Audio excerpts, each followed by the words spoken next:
He entered the most luxurious restaurant in the city with dusty boots and simple clothes. He was ignored, humiliated, and treated like a nobody. But what did the staff not know? That man was the new owner of the place. And when the truth came to light, the consequences were shocking. Jack Thompson adjusted the straw hat on his head as he observed his own reflection in the window of the Palazzo, the most sophisticated restaurant in downtown New York City. His boots, still bearing traces, of the red soil from the farm, contrasted with the Italian marble floor that extended through the entrance of the establishment. He smiled discreetly, knowing that this simple appearance was exactly what he needed for his little social experiment. As the new owner of the Palazzo, he could have simply arrived wearing his best Italian suit and announced the changes he planned to implement. But years of experience had taught him that people's true nature is only revealed when they think they're not being observed. And it was precisely this lesson that transformed him into one of the country's largest organic producers. He pushed the heavy tempered glass door and felt the air conditioning hit his face. The maitre d', a man with impeccable posture, approached with hesitant steps, analyzing him from head to toe.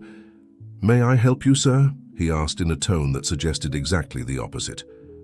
"Table for one, please," Jack replied, with the characteristic simplicity of someone who had spent his entire life more concerned with the harvest than with formalities. The maitre d' cleared his throat, visibly uncomfortable. "I'm sorry, sir, but we need a prior reservation for lunch. Besides..." His eyes scanned Jack's simple clothes again. "We have a very specific dress code." Jack smiled, taking a black card with golden details from his pocket. "I believe this resolves the reservation issue," he said, handing over the card he had received from the former owner, guaranteeing him unrestricted access to the establishment. With visible annoyance, the maitre d' examined the card and, after a few moments of hesitation, made a restrained gesture. "This way, sir." He led him to a table near the kitchen, strategically positioned away from other customers. The buzz of conversations diminished as Jack crossed the dining room. Executives in expensive suits and women with glittering jewelry interrupted their business lunches to observe him with a mixture of curiosity and disdain. A lady even lifted her Hermes bag from the floor when he passed, as if fearing that proximity to his dirty boots might contaminate the Italian leather. That's when Brittany appeared. The most requested waitress at the Palazzo approached the table with a rehearsed smile that instantly faded upon noticing the appearance of her new customer. Her high heels marked an irritated rhythm on the floor as she approached, holding the order tablet as if it were a shield. "Good afternoon," she said, not hiding the disgust in her voice. "Have you decided on your order?" Jack calmly leafed through the menu, observing the exorbitant prices of the dishes. He recognized several ingredients. They were the same ones his farm had been supplying to the restaurant for years, although the pompous description almost made them unrecognizable. "The burrata with organic tomatoes looks interesting," he commented, pointing to the menu. "Are the tomatoes fresh?" Brittany rolled her eyes. "All our ingredients are premium, sir. Perhaps..." She hesitated, measuring her words. "Perhaps you'd prefer one of our daily specials. They're more accessible." Jack ignored the hint. "I'll have the burrata, please, and also the filet with wild mushrooms in red wine sauce." He closed the menu and smiled. "Oh, and a bottle of Chateau Margaux 2015. Brittany's face paled. "Sir, just to inform you, the wine you chose costs over $5,000. Is there a problem with my choice?" "No, but..." She bit her lip, clearly uncomfortable. "I need to check first if you have the means to pay for this order." Jack leaned back in his chair, observing the arrogance stamped on the waitress's face. It was exactly the kind of attitude he expected to find. For years he had supplied the best products to that restaurant, but whenever he personally visited the establishment to discuss business, he was received with the same veiled prejudice. "Don't worry," he calmly replied. "You can bring the wine." Brittany walked away with rigid steps, whispering something to other staff members who were observing the scene. Soon, discreet giggles echoed through the dining room. Jack remained impassive, enjoying every moment of that experience. He observed as she purposely began to attend to other tables, ignoring his requests for more water or bread. Time passed, and neither the wine nor the dishes were served. After 40 minutes of waiting, Jack calmly got up. He walked to the cashier, left a card on the counter, this time his corporate card, and left the restaurant without saying a word. The next morning, the Palazzo's manager, Mark Anderson, gathered the entire team before the restaurant opened. His face was pale, and his hands trembled slightly as he held a folder of documents. "Please, I need everyone's attention," he began, his voice tense. "Yesterday afternoon we received a very special visit, although no one realized it. And today, our new owner wants to make an important announcement." A murmur of surprise ran through the room. Everyone knew that the restaurant had recently been sold, but no one knew the new owner. Brittany, who was organizing cutlery on a nearby table, raised her head, curious.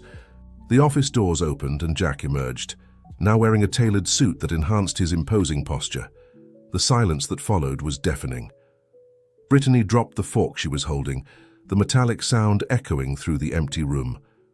"Good morning, everyone," Jack began, his calm voice filling the environment. "I believe some of you remember me from yesterday afternoon. Others might recognize me as the organic supplier who has been stocking this house for years." His eyes met Brittany's, who seemed about to faint. "But today, I'm here as the owner of the Palazzo." The air seemed to be sucked out of the room.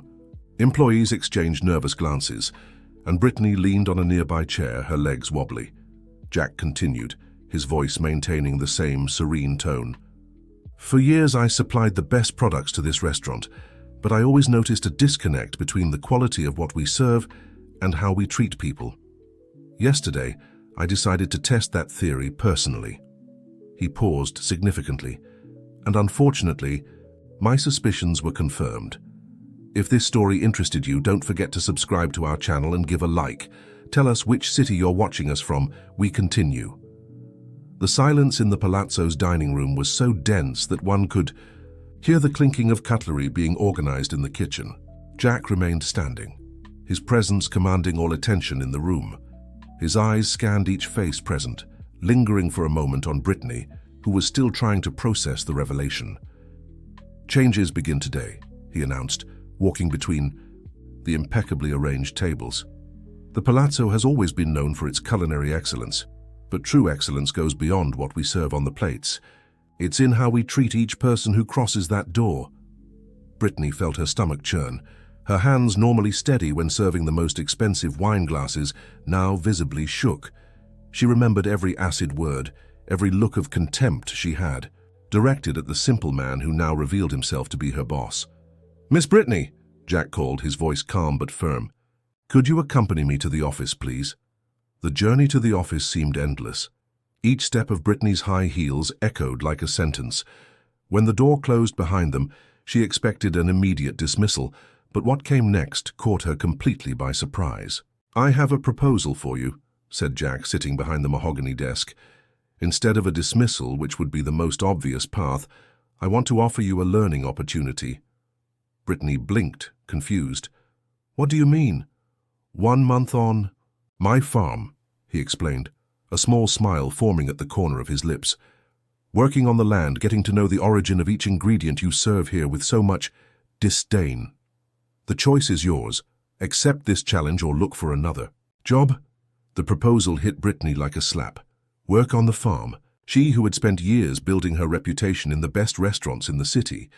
Her perfectly manicured nails, her soft hands that had never known hard work. The idea seemed absurd. "How long do I have to decide?" she asked, her voice barely audible. "Until the end of today's shift," Jack replied, standing up. "Oh, and Brittany, if you accept, start preparing. The day on the farm begins before sunrise." The rest of the day passed like a blur.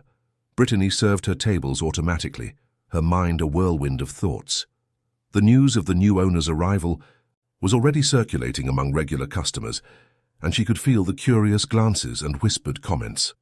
At the end of the shift, she returned to the office. Her decision was already made, not by choice but by necessity. The job market was tough, and her reputation would be tarnished if she were fired from the Palazzo. "I accept," she said simply, avoiding looking directly at Jack. "Great," he replied, handing her an envelope. "Here's the farm address and instructions.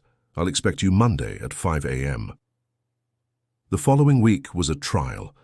Brittany discovered muscles she didn't even know existed. Her hands, once a symbol of elegance, were now calloused and dirty. The farm's relentless sun showed no mercy to her delicate skin, and the work seemed endless. Mrs. Sarah, a lady of about 60, who supervised the organic production, became her involuntary mentor. With infinite patience, she taught her the secrets of the earth, the importance of each stage of cultivation, the respect for each plant's time.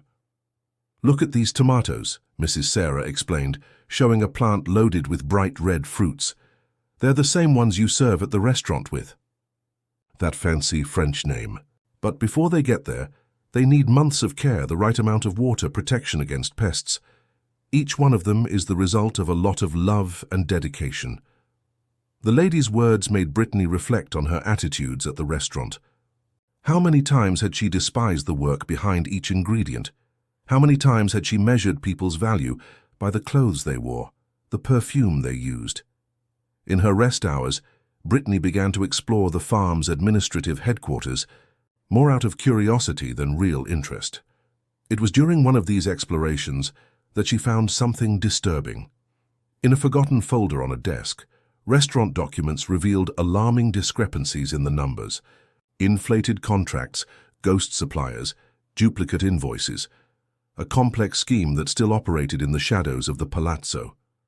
Her heart raced as she recognized her own signature on some documents, papers she had signed automatically during her years of work, never questioning their content. The discovery left her uneasy. The more she investigated, the more she realized the gravity of the situation. The restaurant was being sabotaged from within, and she, unknowingly, had been part of it. The former manager, even after the sale, still had his claws in the establishment through employees loyal to the scheme. One night, while organizing her discoveries in her small room on the farm, Brittany heard raised voices coming from the main office. She quietly approached the half-open door. "The restaurant is bleeding money," said a male voice she recognized as Mark's, the manager. "If it continues like this, in a few months, it will be on the brink of bankruptcy." "But how is this possible?" Jack questioned. "The sale numbers showed a healthy operation." "They were doctored," Mark replied. "And there's more. We've discovered that several employees are still loyal to the former owner. They're sabotaging the business from within." Brittany felt a shiver run down her spine. She knew more than they imagined. She knew exactly who was involved and how the scheme worked. The question now was, what would she do with this information? That same night, Brittany couldn't sleep. The information she had discovered weighed on her conscience like lead. Sitting on the small porch of her room on the farm, she watched the moon illuminate the endless fields of plantation, while her mind worked incessantly, connecting dots that previously seemed isolated. She remembered Carlos, the executive chef, who always insisted on making specific orders from certain suppliers, even when the prices were absurdly high. Of Marina, the financial supervisor, who got nervous whenever someone questioned the cost spreadsheets. And especially Richard Torres, the former owner, who still frequented the restaurant as a VIP client, always surrounded by suspicious businessmen. The sound of crickets and the scent of night flowers would normally calm her, but not that night. Her hands trembled as she leafed through copies of the documents she had found. Each page revealed a new layer of the scheme: inflated invoices, shell companies, systematic diversions that slowly bled the palazzo. The next morning, her deep, dark circles didn't go unnoticed by Mrs. Sarah. "Girl, you look like you're carrying the weight of the world on your shoulders," the lady commented as they separated lettuce seedlings for planting. "Sometimes sharing the burden makes the load lighter." Brittany hesitated. She trusted Mrs. Sarah, who in recent weeks had become a kind of mentor, but revealing what she knew could be dangerous. Before she could answer, her cell phone vibrated with a message that made her blood run cold. "We know what you've discovered. Keep your mouth shut if you don't want trouble." The number was unknown, but the message was crystal clear. They knew. Somehow they knew she had found the documents. Her first impulse was to delete the message and pretend nothing had happened, but something inside her had changed during those weeks on the farm. "Mrs. Sarah," she called, her voice trembling slightly, "I need to tell you something." For the next 2 hours, Brittany poured out everything. She told about the documents, the suspicions, the threatening message. The lady listened in silence, her experienced eyes revealing growing concern. "You need to tell Jack," Mrs. Sarah finally said. "He's not just the restaurant owner, he's a fair man. He'll know what to do." "But what if he doesn't believe me, after how I treated him?" Brittany let the sentence die in the air. "Sometimes, my child, redemption comes through our most difficult actions." That afternoon, Brittany gathered all her courage and asked to speak with Jack. She found him in the farm office analyzing production reports. When she entered, he raised his eyes, surprised by her serious expression. "I need to show you something," she said, placing on the desk the folder with the documents she had gathered, "and I need to confess my part in all this." For the next hour, Brittany exposed the entire scheme, including the occasions when she had signed documents without questioning. She explained how the restaurant was being sabotaged internally, and how the former owner still maintained control through loyal employees. "Why are you telling me this now?" Jack asked, after a long silence. "Because I learned something here that I never learned serving in luxury restaurants," she replied, surprising herself with her own sincerity. "I learned about integrity, about the real value of things, not just their price." Jack studied her face for a moment, as if looking for signs of lying.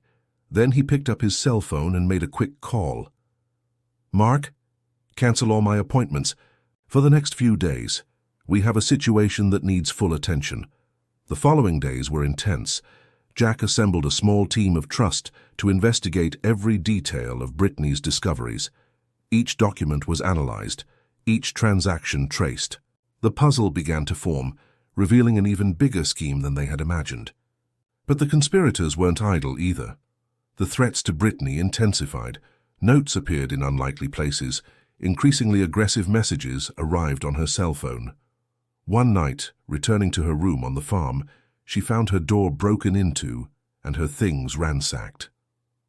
"We can't let them intimidate you," Jack said when she reported the incident, "but we also can't act hastily. We need to be smarter." It was then that they began to devise a plan. The palazzo would hold a gala event to present its new farm-to-table. Concept: gathering the cream of local society. It would be the perfect opportunity to corner those responsible for the scheme. "Are you sure you want to participate in this?" Jack asked Brittany as they finalized the details. "It could be dangerous." She looked at her hands, now calloused from work on the land, and smiled. "You know what's funny? A few weeks ago I would have run away, but now—" She paused, choosing her words. "Now I understand that some things are worth the risk." The plan was set. Every detail was meticulously thought out. But as preparations for the event progressed, none of them could imagine the twists that fate still had in store. The palazzo had never been so dazzling. Flower arrangements grown on Jack's farm decorated each table, their vibrant colors contrasting with the French porcelain dinnerware. The aroma of dishes prepared with fresh ingredients hung in the air, while waiters circulated with champagne flutes among the elegantly dressed guests. Brittany observed everything from a strategic corner of the room. Her waitress uniform had been replaced by a simple but elegant dress, a gift from Mrs. Sarah for the occasion. "You may have changed on the inside, my child, but it doesn't hurt to make a good impression," the lady had said with a maternal smile. Richard Taylor, the former owner, arrived punctually at 8 o'clock, accompanied by his usual associates. His confident smile revealed that he had no idea what was about to happen. Charlie, the executive chef, cast a nervous glance in his direction, and Melissa, the financial supervisor, looked paler than usual. "Are you ready?" Jack whispered, discreetly approaching Brittany. She nodded, feeling the weight of the USB drive in her pocket. It contained all the documentation they had gathered over the past few weeks: fraudulent contracts, duplicate invoices, records of suspicious transfers. But more importantly, it held proof that the scheme was still active. Jack stepped onto the small stage set up at one end of the room. His presence immediately commanded the attention of all present. Wearing an impeccable suit, no one would guess that hours earlier he had been on the farm, personally supervising the harvest of ingredients to be used that night. "Good evening, everyone," he began, his voice clear and firm. "I thank each of you for your presence on this special night." The Palazzo has always been synonymous with culinary excellence, but today marks the beginning of a new era. As Jack spoke about the restaurant's new farm-to-table philosophy, Brittany noticed suspicious movement near the kitchen. Charlie was nervously talking on the phone, while Melissa rummaged through her purse, urgently looking for something. "But before we present our new menu," Jack continued, "I'd like to share an interesting discovery we made during this transition." Richard Taylor's smile faltered slightly. On the big screen behind Jack, spreadsheets and documents began to appear. For most of those present, they were just numbers, but for those involved in the scheme, each slide was like an exploding bomb. "Curiously," Jack went on, "we discovered a pattern of overpricing that persisted even after the restaurant was sold. A complex network of shell companies, all connected to some very familiar faces in this room." The murmur among the guests increased. Richard Taylor stood up abruptly, but discreetly positioned security guards blocked the exits. Charlie dropped a tray, the metallic crash echoing through the hall. "Ladies and gentlemen," Jack made a dramatic pause, "the true secret ingredient of the Palazzo wasn't in the kitchen, but behind the scenes, a recipe for fraud that almost led this establishment to bankruptcy." It was then that Brittany stepped forward. Her hands no longer trembled as she connected the USB drive to the projection system. On the screen, emails, conversations, and bank records that she had managed to gather began to appear. Her own signature appeared on some documents, but now she was there to correct her mistakes. "As you can see," she took the floor, her voice steady, "the scheme continued even after the sale.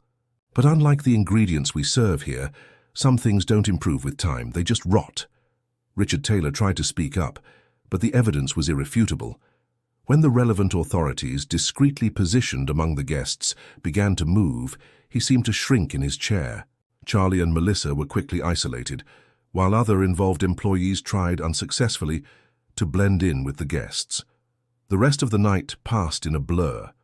Statements were taken, documents seized, and gradually the guests began to leave, carrying with them not only the promised gastronomic experience, but also the witness of a historic night.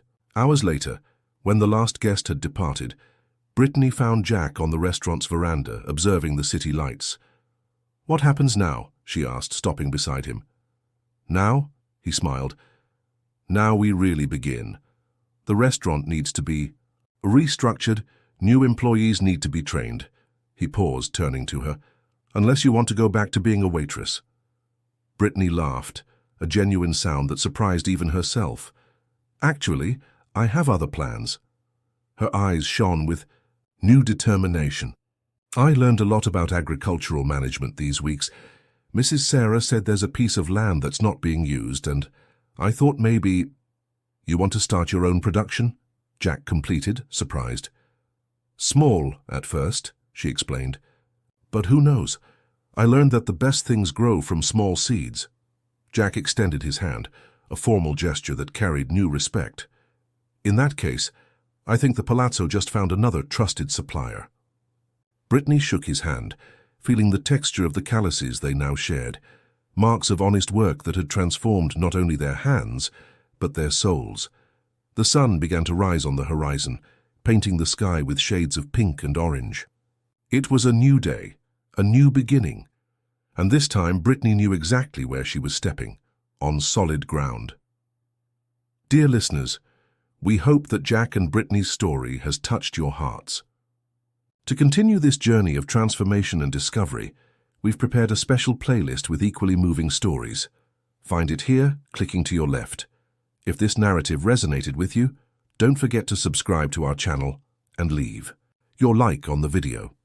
Every day we bring unique stories that explore the complexities of life and the second chances it offers us. Share your own transformation stories in the comments. We'd love to hear them. See you in the next video.